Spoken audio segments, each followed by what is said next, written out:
अक्सर स्टूडेंट्स ये कहते हैं कि हम पढ़ना चाहते हैं कि आईएफआरएस जो कि इंटरनेशनल फाइनेंशियल रिपोर्टिंग स्टैंडर्ड है और यूएस गैप जो यूनाइटेड स्टेट्स के अपने रिपोर्टिंग स्टैंडर्ड्स हैं, उनमें क्या फ़र्क है, उनका ओरिजिन क्या है। तो मैंने अब सोचा है कि एक सीरीज़ ऑफ वीडियोस हम बनाएंगे, डिफरेंट स्टैंडर्ड वाइज और उनके डिफरेंसेस डिस्कस करेंगे। लेकिन आज उसका पहला इंट्रोडक्शन है और मैं एक जनरलाइज इनकी हिस्ट्री आपके सामने रखता हूँ।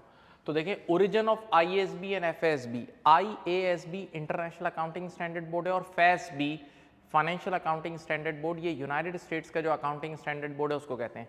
ये दोनों 1973 में बने थे, राइट। और आईएफआरएस का आने का ऑब्जेक्टिव तो आप सबको पता है कि उसकी वजह से दुनिया में जॉब्स क्रिएट हुई कि अब आप दुनिया में किसी भी कोने में बैठ के आईएफआरएस पढ़ लें, आप वर्ल्ड वाइड एक्सेप्टेबल होते हैं। इन्वेस्टमेंट फ्लोज, यानी एक इन्वेस्टर यहाँ से बैठ के दूसरे मुल्क में इन्वेस्टमेंट कर सकता है, दूसरे मुल्क की फाइनेंशियल स्टेटमेंट को समझ सकता है। फिर मल्टानेशनल, दुनिया की पावरफुल तरीन चीज़ जो जमात है वो मल्टानेशनल है। तो मल्टानेशनल की सब्सिडरीज पूरी दुनिया में, तो उनको एक ऐसी कंसोलिडेशन करनी होती है जिसमें डिफरेंट कंट्रीज़ की कंपनी सब्सिडरीज को कंसोलिडेट करना होता है। तो आप ज़रा सोचें, अगर अलग अलग अकाउंटिंग स्टैंडर्ड डिफरेंट जगहों पे अप्लाई हो रहे हो तो कंसोलिडेशन बहुत मुश्किल हो जाती है। तो ये सारे ऑब्जेक्टिव थे आईएफआरएस के आने के। इसी तरह यूनाइटेड स्टेट्स ने अपने स्टैंडर्ड बनाए, लेकिन यूनाइटेड स्टेट्स इटसेल्फ दुनिया की एक बहुत बड़ी इकोनॉमी है। यानी अगर ये कहा जाता है कि अगर if US sneezes the whole world gets cough, यानी दुनिया अगर यूएस छींक मारता है ना तो पूरी दुनिया को समझ ले जुकाम हो जाता है। इतनी बड़ी इकोनॉमी है वाकई। और हमने देखा है पास्ट में 2008 में जब यूएस में अजाब आया था तो उसका इफेक्ट पूरी दुनिया पे पड़ा था, और जब भी कोई बड़ा रिसेशन यूएस में आता है तो पूरी दुनिया पे इफेक्ट पड़ता है। तो यूएस के जो अकाउंटिंग स्टैंडर्ड्स हैं उनको नज़रअंदाज नहीं किया जा सकता। तो अगर आपको ग्लोबलाइजेशन पे काम करना है तो आपको यूएस और आईएफआरएस के बीच में एक ब्रिज बनाना होगा। तो अब पास्ट में क्या हो रहा था, यूँ सोचें कि यूएस गैप इस लेवल का था फॉर एग्जांपल और आईएफआरएस इस लेवल का था, इनमें बहुत बड़ा बड़ा फर्क था। तो अब आईएफआरएस यूनाइटेड स्टेट्स में अप्लाई नहीं हो सकता, क्योंकि अगर यूएस वाले आईएफआरएस अप्लाई करेंगे तो इतना बड़ा फर्क है, और वो अपनी इकोनॉमी में जब इतना बड़ा चेंज लाएंगे तो उनकी इकोनॉमी बहुत बुरी तरह हिल जाएगी। तो फिर दुनिया में एक प्रोजेक्ट पे काम शुरू हुआ जिसका नाम है कन्वर्जेंस। अब कन्वर्जेंस का गूगल में मीनिंग कुछ भी हो, डिक्शनरी में कुछ भी हो, लेकिन यहाँ कन्वर्जेंस का मीनिंग था एलिमिनेटिंग डिफरेंस। एलिमिनेटिंग डिफरेंस का मतलब जो आईएफआरएस और यूएस गैप में फर्क है ना, वो आहिस्ता आहिस्ता खत्म करने। लेकिन साफ बात है यूएस का एक अपना एटीट्यूड है। तो ये जो कन्वर्जेंस का प्रोजेक्ट था ना, इसमें यूएस गैप ने अपने आप को चेंज नहीं करा, बल्कि आईएफआरएस को आहिस्ता आहिस्ता चेंज करके अपने करीब लाता गया। और ऑब्जेक्टिव ये था जब बहुत करीब आ जाएगा ना तो फिर पूरे यूएस में आईएफआरएस अप्लाई हो जाएंगे। लेकिन हाँ, आज तक वो आईएफआरएस अप्लाई हुए नहीं हैं। अब मैं ज़रा और हिस्ट्री बताता हूँ। मैंने कन्वर्जेंस की नीड आपको बता दी कि कंसोलिडेशन वगैरह ये सब इजी हो जाएगी अगर यूएस के और हमारे स्टैंडर्ड भी सेम हो जाएं, जॉब्स और क्रिएट हो जाएंगी, इन्वेस्टमेंट फ्लोज इजी हो जाएंगे। अब एक नॉर्वॉक एग्रीमेंट साइन हुआ था 2002 में यही कन्वर्जेंस से रिलेटेड, कि जिसके बाद ये डिसाइड हुआ था कि मिल के काम करेंगे और डिफरेंट अकाउंटिंग स्टैंडर्ड्स को अपडेट किया जाएगा ताकि अलाइनमेंट आ जाए। अब फिर एमओयू साइनिंग हुई 2006 में, रोड मैप बना। पहले यूएस ने डेट दी थी कि भाई 11 में हम पूरे यूनाइटेड स्टेट्स में आईएफआरएस अप्लाई कर देंगे, फिर 13 में, और ये आगे डेफर होती गई। और ये आज तक क्यों नहीं अप्लाई हुआ, इसकी रीज़न भी मैं अभी इस वीडियो में आपको बिल्कुल क्लियर रीज़न आपके सामने पेश कर दूंगा। अब ये जो कन्वर्जेंस का प्रोजेक्ट था जिसमें आहिस्ता आहिस्ता दोनों को करीब करना था, तो उस पर काम भी हुआ, यानी काफ़ी अकाउंटिंग स्टैंडर्ड चेंज हुए।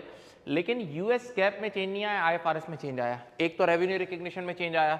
आप सब जानते हैं कि हमारे आईएफआरएस में आईएफआरएस 15 आया था और वो आईएस 18 और आईएस 11 को उन्होंने आउटडेट करके रिमूव कर दिया था। आईएफआरएस 15 ये इसी कन्वर्जेंस के प्रोजेक्ट का हिस्सा था।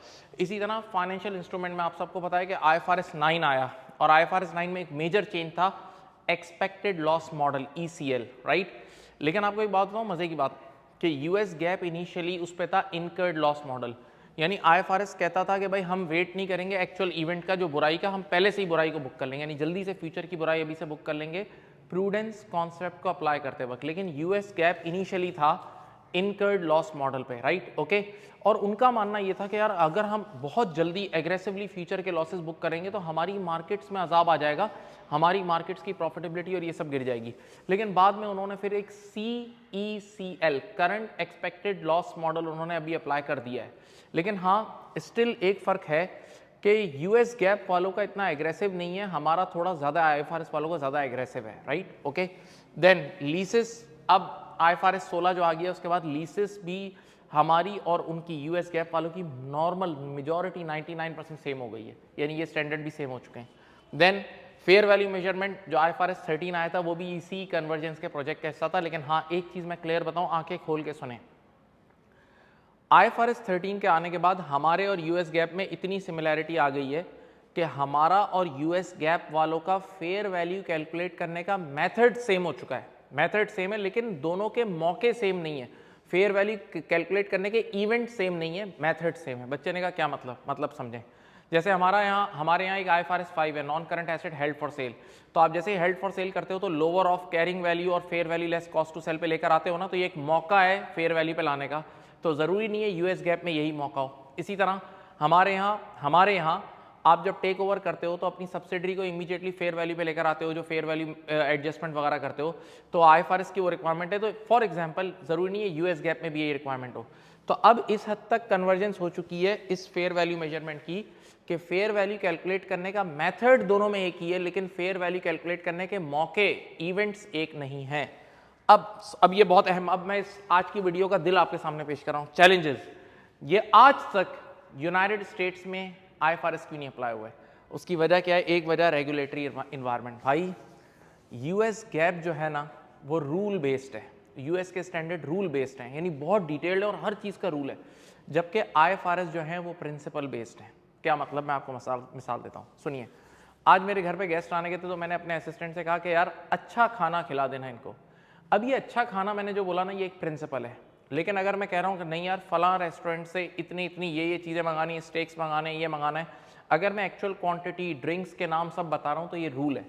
इसी तरह मैं किसी से कह रहा हूँ कि यार गाड़ी स्लो चलाओ, किसी का गाड़ी में बैठाऊँ, गाड़ी स्लो चलाओ, एक बात, और मैं कह रहा हूँ कि यार गाड़ी 30 की स्पीड पे चलाओ, तो ये रूल है।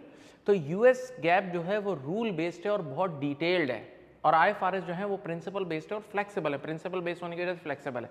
अब सवाल ये कि यूएस गैप रूल बेस्ड क्यों है? क्योंकि अगर आप यूनाइटेड स्टेट्स का एनवायरनमेंट देखें तो वहाँ लिटिगेशन के इश्यूज बहुत हैं, वहाँ हर चीज़ पे लॉ है। भाई पड़ोसी ने ज़रा आपको छेड़ा, आपने केस कर दिया, इसने ये करा, केस कर दिया।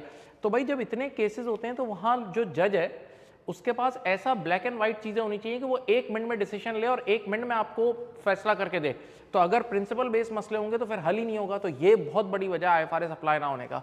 फिर एक और वजह है पॉलिटिकल प्रेशर, कि वो लोग कहते थे कि यार हमारी चलनी चाहिए। यूएस गैप वालों ने बोला भाई हमारे स्टैंडर्ड्स अपने होने चाहिए, यूएस अलग चीज़ है। इंडिपेंडेंस एक और मसला है कि भाई उन्होंने कहा कि भाई हम अपनी मर्जी से जब चाहें जो चीज़ चेंज करें, फिर अगर IFRS अडॉप्ट कर लिया तो फिर पूरी दुनिया को साथ लेके चलना होगा। ये कुछ रीजंस थे।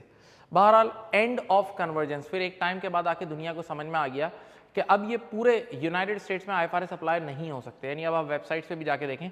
तो अब इन्होंने कहा कि यार कन्वर्जेंस, हमने ये जो स्टेप बाय स्टेप कन्वर्जेंस की, ये जो इतने स्टैंडर्ड्स करीब कर दिए, इससे भी दुनिया को फायदा हुआ ना। यानी आज मैं अपने कितने स्टूडेंट्स को देखता हूँ कि वो अमेरिका में जाके जब जॉब कर रहे होते हैं तो ये बहुत मेजर स्टैंडर्ड है भाई, रेवेन्यू, फाइनेंशियल इंस्ट्रूमेंट, लीजेस, ये बहुत दिल है भाई फाइनेंशियल अकाउंटिंग का। तो जब ये उन बच्चों को यूएस गैप के हिसाब से आते हैं तो बस कुछ ही चीज़ें उनको अपडेट करनी होती हैं, कुछ डिफरेंसेस, तो बहुत ईजिली इन्वेस्टर्स वगैरह अलाइंड होकर कर लेते हैं। तो उम्मीद है आपको ये वीडियो पसंद आई होगी। अगर इससे वैल्यू मिली तो उसको शेयर करें, इस पर कमेंट करें और हमारे चैनल को ज़रूर सब्सक्राइब करें। थैंक यू, अल्लाह हाफिज़।